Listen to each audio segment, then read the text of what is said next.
Well, so many Tampa Bay Lightning players are on a hot streak right now, which makes it a little surprising that Oliver Bjorkstrand himself is having an up and down season. What's his Lightning future as he heads towards free agency? More on today's Locked On Lightning.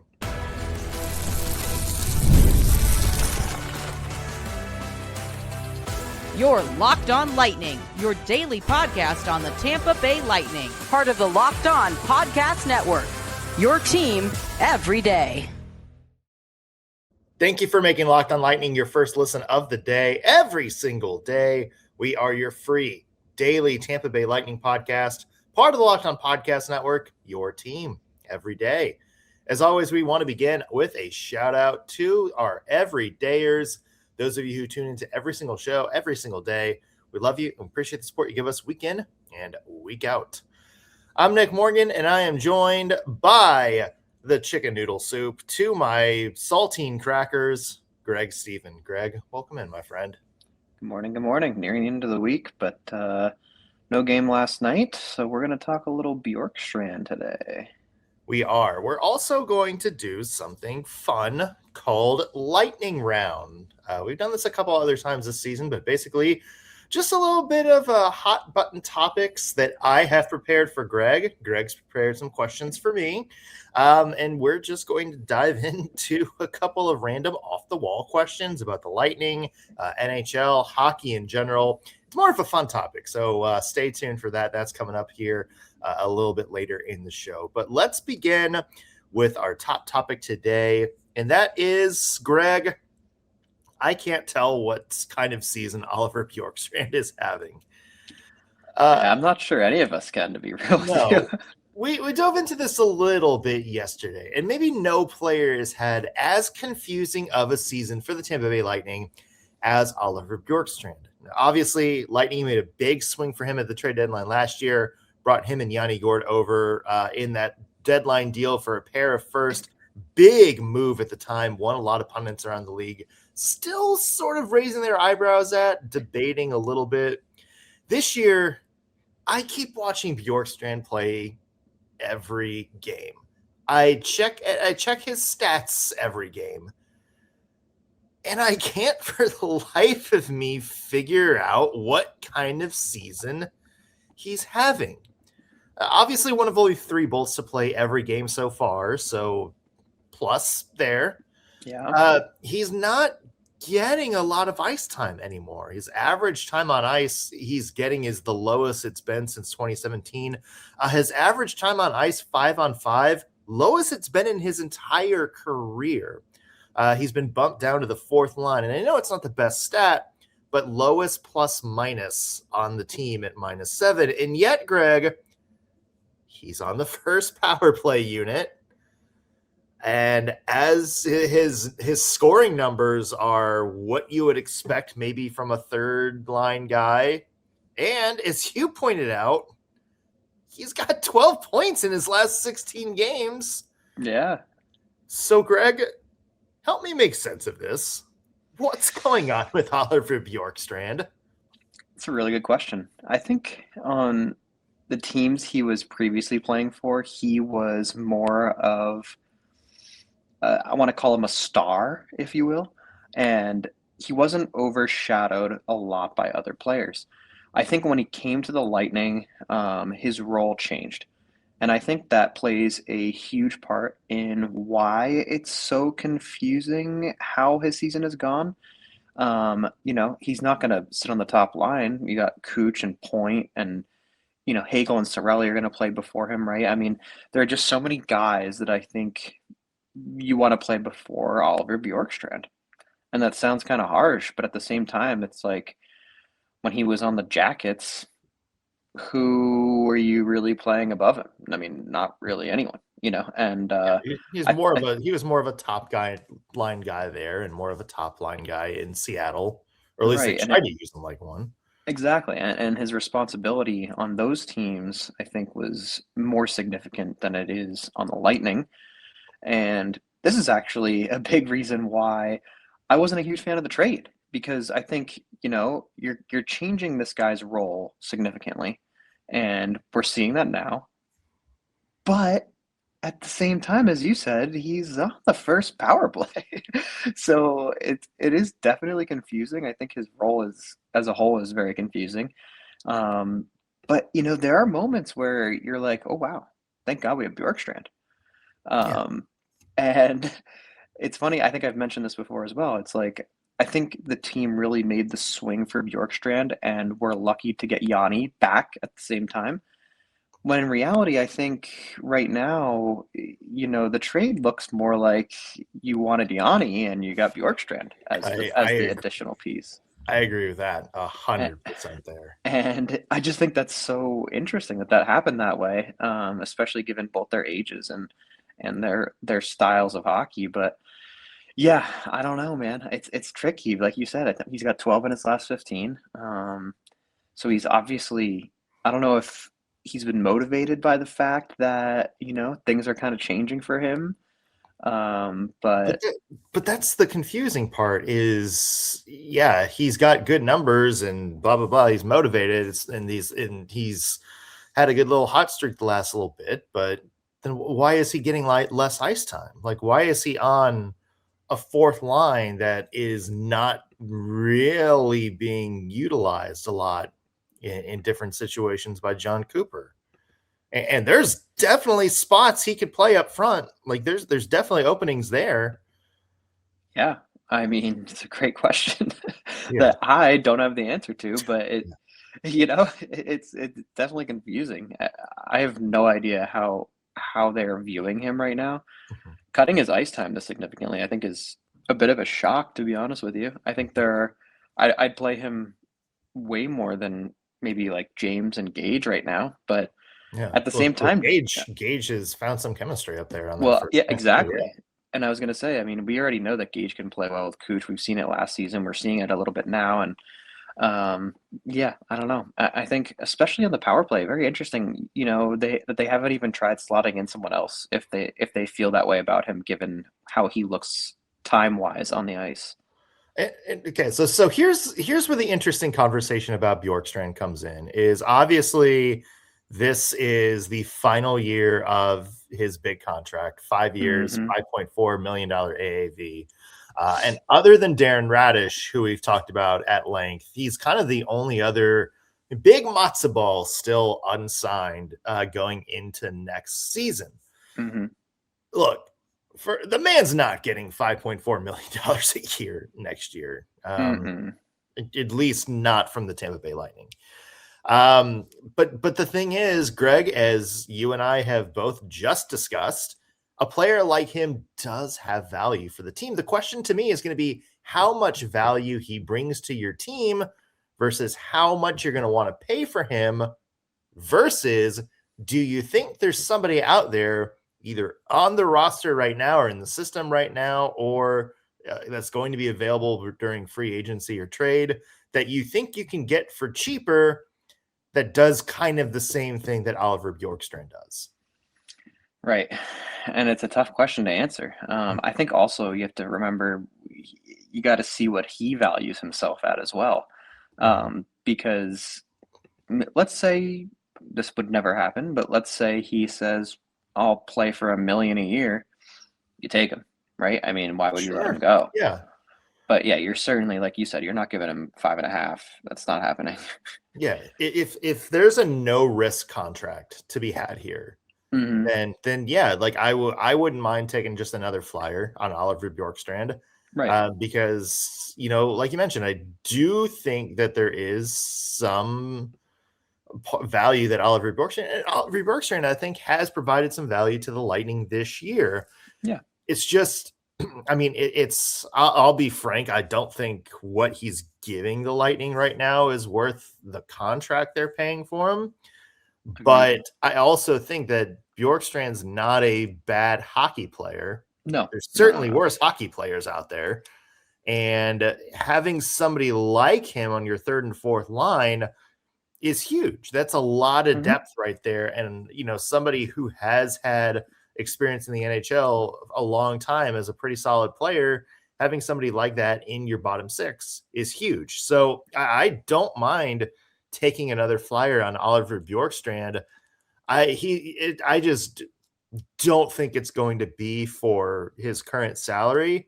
And I definitely think it's going to be more of kind of like a trial contract. Like I don't necessarily see them locking him up to like a big long-term deal, if that Yeah. makes sense.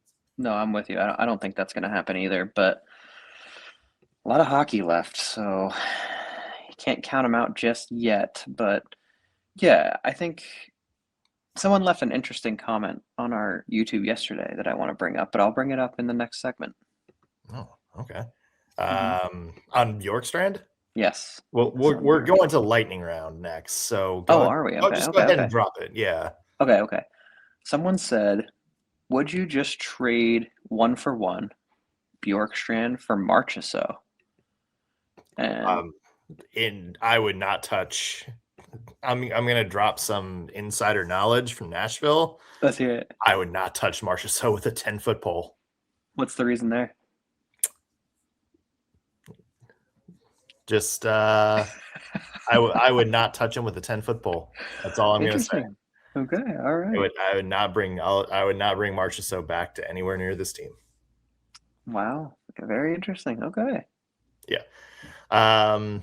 Yeah, we'll see what Bjorkstrand's future holds, and see maybe what happens as the trade deadline approaches, because that is going to be an interesting topic himself. Obviously, a lot of the Lightning's trade deadline strategy might revolve around Braden Point's health, even though he's going to be back before the regular season, per John Cooper. It is going to kind of, hinge on when exactly he gets back.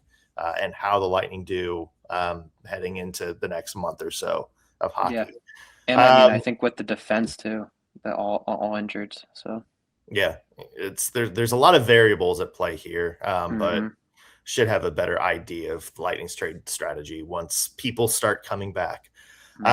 Greg, let's move on to lightning round. A couple of fun topics, including a couple of follow-up questions about the trade deadline coming up here in just a little bit. Today's episode is brought to you by Indeed. If you've ever hired somebody who looked good on paper but didn't wind up being the right fit in real life, you know how important that is. When you want candidates who truly match what you're looking for, trust Indeed sponsored jobs. If you're hiring, Indeed is all you need.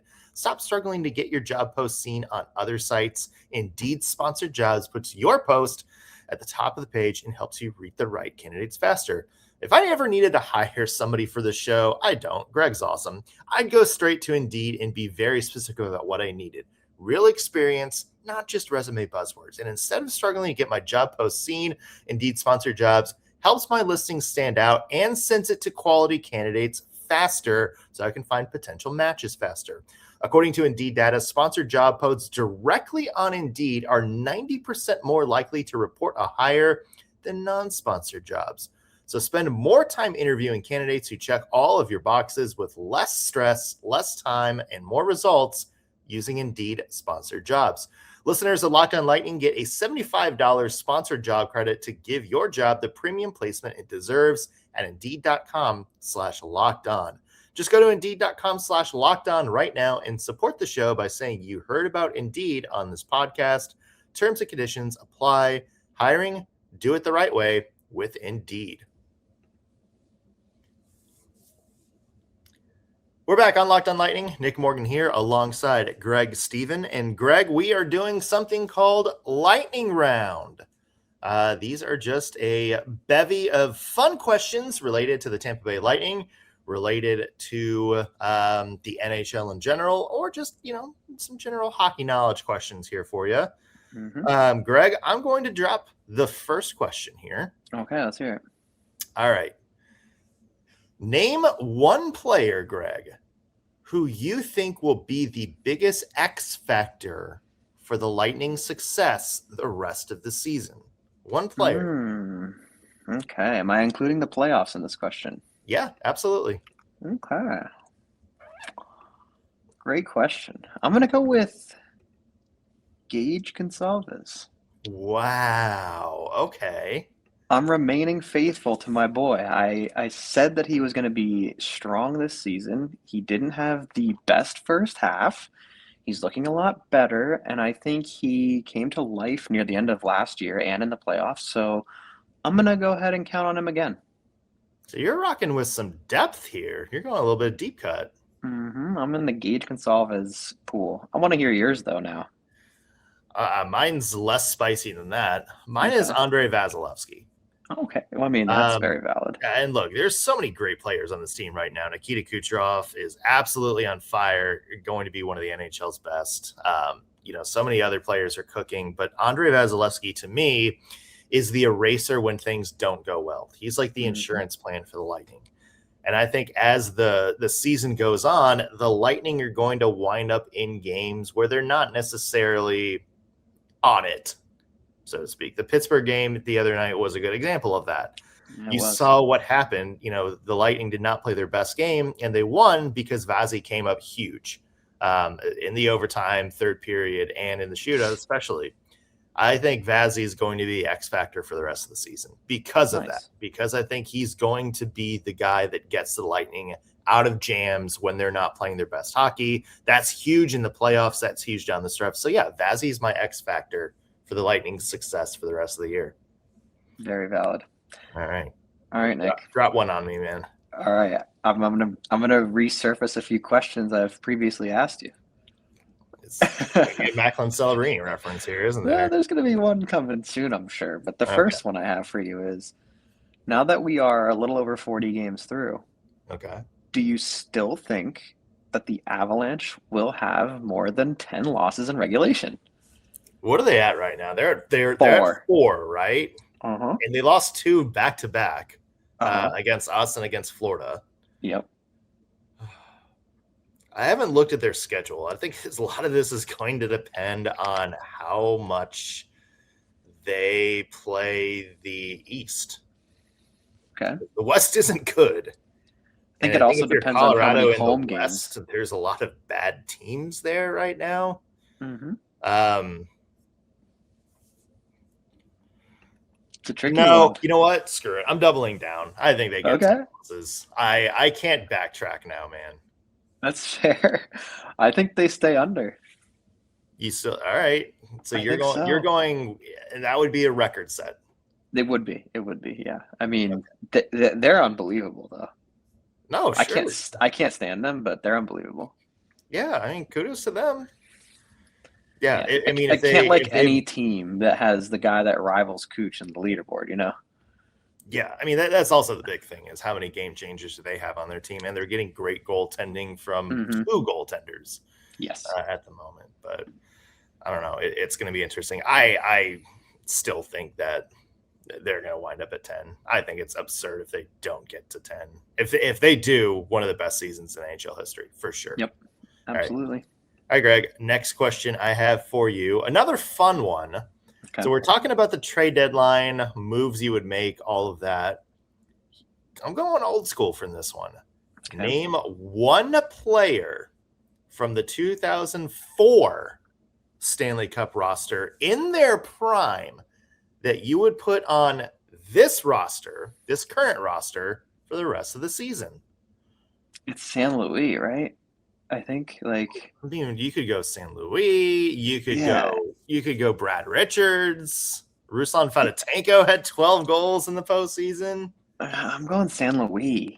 I think it's because, dude, the size and the speed, 2 huge factors in modern NHL. Like, imagine Dominic James, but like talent times 20. I think.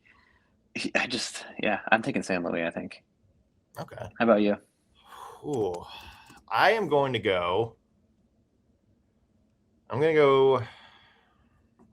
back and forth on this one. I'm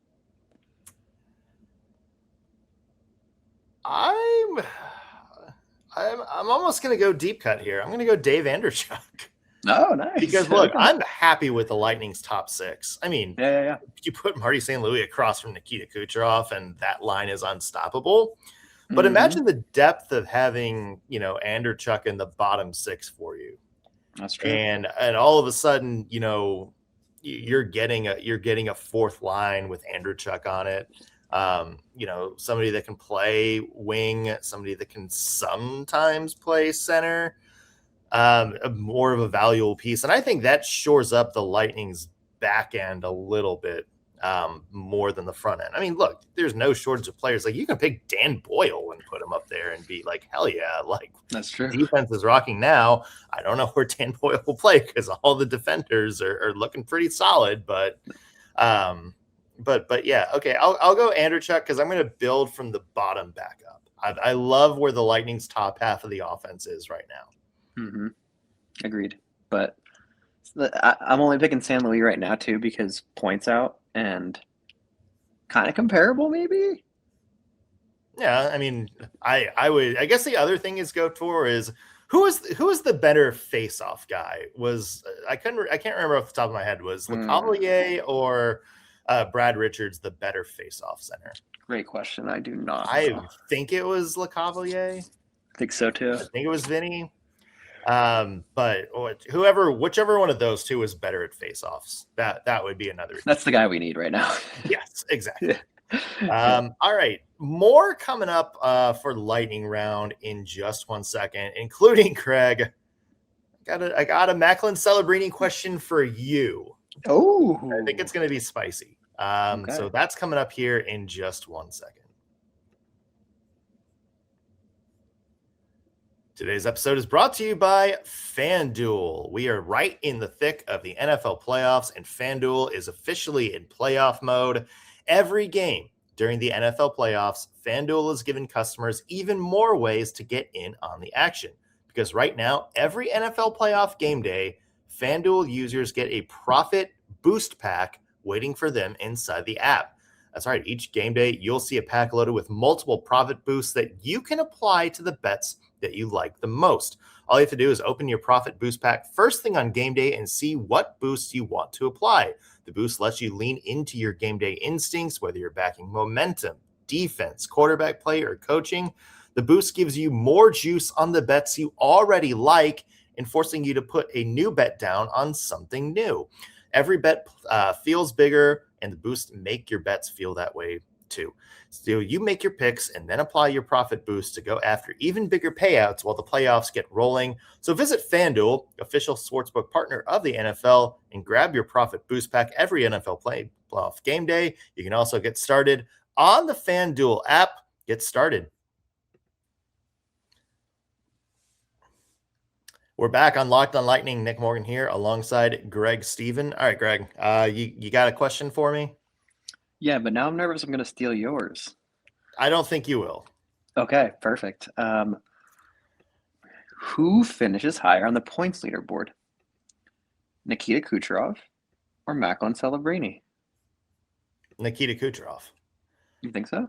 Yeah, no hesitation there. I mean, the streak he's having right now. The one that just came to an end. I don't think it's going to come to the end for long. Like, I don't think that's going to happen. And then Nikita Kucherov's going to be like, all right, we're solid at 67 points for the rest of the season. I'm just going to coast to the playoffs. Macklin's at 70, is that right? Macklin's at 70, so Kuch is 3 behind. Look, the way Kuch has been playing, I think that point total is just going to go higher and higher and higher. I don't know if he's going to catch McDavid and McKinnon because those two guys are on fire right now. Yeah. But Nikita Kucherov, I think, is cooking more. He's on a hotter pace. And B, I think he's on the better team. And I think he's got more talent around him. So he's gonna, have the potential for, a 4-point, 5-point outburst because, you've also got Brandon Hagel playing red hot, Jay Gensel, Darren Radish. I think he's just going to rack up more points by A, his own play, and B, because I think players around him are going to make plays, which is result in him going to get more points. That's true. Counterpoint, though. Okay. The Sharks are only successful if Macklin puts up 1 million points a game. So, given that he's skating, he skated like 24 minutes the other day. And just the fact that he's on the ice so much and that he is the guy, obviously Kuch is also the guy, but Macklin's got to put the team on his back while Cooch has other guys to help him out on off nights. So I don't know. But I think it's gonna be close. I think it's gonna be close. I'm gonna be really. That also leads to a little bit of overload too. For sure. I think it's gonna be super, super close though. Genuinely. Okay. Yeah. Well, I mean, I think, Celebrini is going to get 100, and he's going to finish as one of the top NHL scorers this year for sure. Mm-hmm. All right. So here, that leads into my question, Greg. Okay. Who wins a Stanley Cup first? Macklin Celebrini in San Jose or Connor McDavid in Edmonton? Whoa. All right. Wow. I told you I had space on this one. I don't know, man. I mean, Stanley Cup is wild, right? Because it's less about the caliber of these players, more about their teams, I think. Yeah. It also depends on. It also depends McDavid on. In there.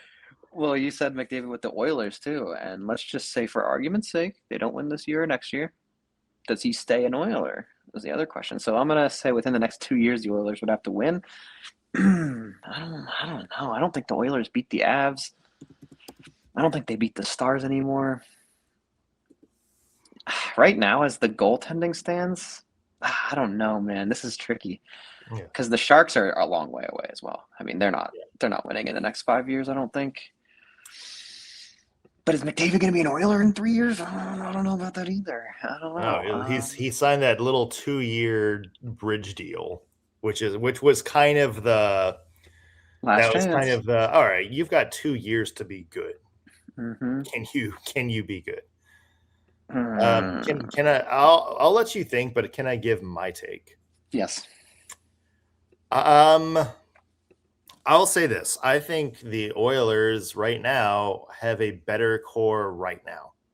Mm-hmm. And the only question is, are you going to their big thing is goaltending, right? Yeah. Mm-hmm. Like, obviously, I think it's very possible the Oilers would have won a cup sometime in the past couple of years had they already had a goaltender. Agreed. They literally are one piece away from being a Stanley Cup winner, in my mind. Mm-hmm. I mean, they've taken a step back this year, but they've also still been good. I think my only thing with that is that it's really hard to find that one piece. And you look at Colorado and you look at Dallas, and look at even what Minnesota's done this year. Those are 3 teams I would say are better than Edmonton. Agreed. And then you look at the East, and there's just a lot of teams I would say are better than Edmonton right now. So I would lean San Jose Sharks sometime, because I think that core, that rising core, I think there's a lot of talent there, and it's going to be easier to build around. And I think I wouldn't be surprised if the Sharks, maybe 5 years from now, become that next juggernaut in the West. I mean, also, a lot of people want to play in San Jose. Like, I was just about to say, imagine like as a guy who needs a new contract or wants to move, and you're looking at Celebrini right now. Yeah, you're like, ooh, I could go play with this young kid who is just a monster, and they've got Eklund and Will Smith over there developing. Yeah. And let's talk about Askarov too. I mean, he's a great goalie. Give him a couple of years, he's going to be awesome as well. So, yeah, I think I'm going to go with the Sharks as well. I think you're right. I don't think the Oilers can topple any of the juggernauts right now, to be real with you. And also just the bizarre trade they already made in the goal sending spot, right? I mean, they swapped Skinner for Jari, and it's just kind of like mid for mid in my eyes. And I know that's harsh. They traded Skinner for also Stuart Skinner. Right. Slightly worse, Stuart Skinner. If I'm McDavid, I'm like, what the heck are we doing? Like, well, I gave you money. Yeah, I think that's why he signed that 2-year deal, to be like, all right, I want to see what the heck you're doing before I go all in on this team. It's hilarious because right after that trade, McDavid just went on an absolute heater, and part of me is like, he's just pissed. he's like, I gotta get this done on my own. Absolute heater, and his team did not. Right. But all right. One more to close us out. Yeah, you got one? I do. Okay. All right, Greg, I'm leaning into your hockey playing background on this one. Okay. If you're an NHL player right now, like you in particular, go out there in an NHL game with the skills that you have, would you have a better chance of scoring a goal or winning a fight? Oh my God, I would have a better chance of scoring a goal, 100%. Really? And it's not close. Yeah, I'm only like 5'7". I don't know if you have a chance of scoring a goal, quite frankly. Oh, well, it depends. If I've coached there and I know where to be, I mean, and all it's a quick stick tap, you know. But no, I'm not taking down anyone in the NHL in a fight. I don't think. I mean, I was a huge fighter back in the day, but I'm only 5'7" now, and I'm 32, so I'll get my ass handed to me. I don't know. Is Nathan Gerby still playing somewhere? Another small player. Yeah, but look, like I mix it up with Ryan Reeves. I'm getting KO'd. Well, that's the trick of it, isn't it? It's who you're fighting. Yeah, I you're could not pick my beating opponent. Ryan Reeves, but are you beating like a 5-10 score from Switzerland somewhere? Okay, that's fair. Yeah, If I like can it does, pick like my I'm not saying you have opponent, to be in a fight with an enforcer. I'm just saying you have to win a fight against somebody. my mind immediately went to like Reeves, Olivier, Oh, those well, guys. yeah, anybody would lose a fight against those guys. Yeah, maybe if I'm fighting like, I don't know, if I'm fighting like Lane Hudson, maybe I have a shot, or like someone a little softer. But no, I think you put me on a team with like Cooch though, and I just got to get in the right area. Yeah, I still got my stick skills, man. I played beer league. yeah, that's just like playing on the first line with Nikita Kucherov. Same thing, dude. Yeah, same thing. Okay, Great question. Yeah, I would say you have a good day. You could probably I think you'd have a better chance of winning a fight. You let me brawl. Okay, all right. I think you'd have a better chance of winning a fight because I think even against the other team's worst line and worst defensive pairings, skill-wise, they're going to make it impossible for just a random beer league player to score a goal. I don't know. What if Perbix is guarding me? All right, there you go. Yeah.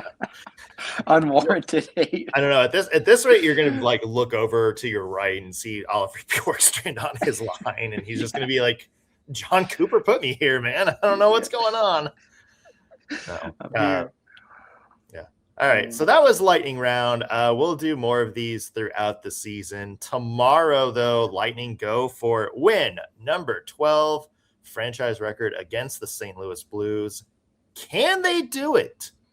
And if they do, what does it mean for this team this year? We'll have a preview of that game coming up. In the meantime, be sure to hit that subscribe button wherever you're listening to us, whether you're watching us on YouTube or catching us on your favorite podcast platform. Not only helps you guys stay in the loop when we have new content out for you, but it also helps us out with our numbers a bit. You can also follow us on social media, Locked On Lightning, Instagram, TikTok, pretty much wherever you guys scroll. That's going to do it for us on today's Locked On Lightning. Thanks for making us your first listen every day. Back with a new episode tomorrow.